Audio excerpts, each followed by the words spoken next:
Bonsoir à tous, bonsoir Olivier. Bonsoir Nouveau Alain, plateau bonsoir pour à tous. BFM Story, mais ça ne change rien au fait qu'on sera au cœur de l'actualité comme tous les jours. On va parler aujourd'hui de la chaleur en France. C'est vrai, vous l'avez constaté, il n'a pas fait froid.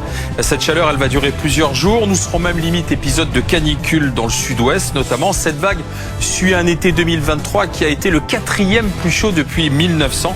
Alors est-ce à mettre sur le dos du réchauffement climatique? Doit-on s'inquiéter? Réponse dans BFM Story. C'est une rentrée scolaire marquée par l'interdiction de l'abaya dans les établissements, cette longue robe traditionnelle couvrante portée par certaines élèves musulmanes.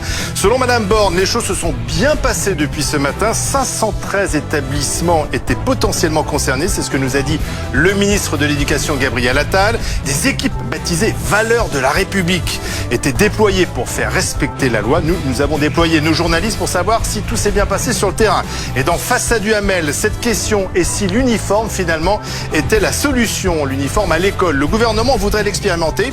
2 départements LR, Alpes-Maritimes et Bouches-du-Rhône, se sont proposés pour justement expérimenter l'uniforme au collège. Vraie ou fausse solution? Débat entre Alain Duhamel et l'éditorialiste Anna Cabana ce soir. Et puis la famille de Bernard Arnault, l'homme le plus riche du monde, va faire un chèque de 10 millions d'euros pour venir en aide au Resto du Cœur. L'association fondée par Coluche est victime d'une hausse de ses coûts de fonctionnement, hausse du nombre d'allocataires aussi. Ce qui arrive au Resto du Cœur, est-ce que ça pourrait arriver à la Fondation Abbé Pierre? Question que nous poserons au directeur général de la dite fondation, qui sera l'invité de BFM Story.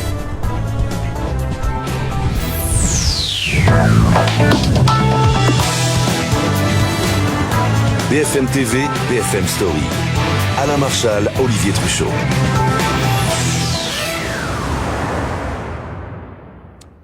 Les caméras étaient donc aujourd'hui braquées vers les établissements scolaires les plus exposés au signalement d'abaya. Alors ce vêtement long qualifié de religieux, on le sait, il est désormais interdit. À la mi-journée, la première ministre affichait sa satisfaction. Aucun incident notable n'était à signaler. Pour l'instant, il n'y a pas d'incident et donc on va continuer toute la journée à être vigilant pour que les élèves comprennent bien le sens de cette règle dont, je le rappelle, elle s'applique pour tous les signes et tenues qui manifestent une appartenance à une religion, quelle qu'elle soit. Et on sera effectivement très vigilant pour que cette loi soit appliquée. Donc, pas d'incident selon Madame Borne, Elisabeth, première ministre de sa fonction. Véronique Fèvre, bonjour, vous êtes notre journaliste éducation. Alors effectivement, sur le terrain, tout s'est bien passé depuis ce matin? Il n'y a pas eu d'incident majeur. On sait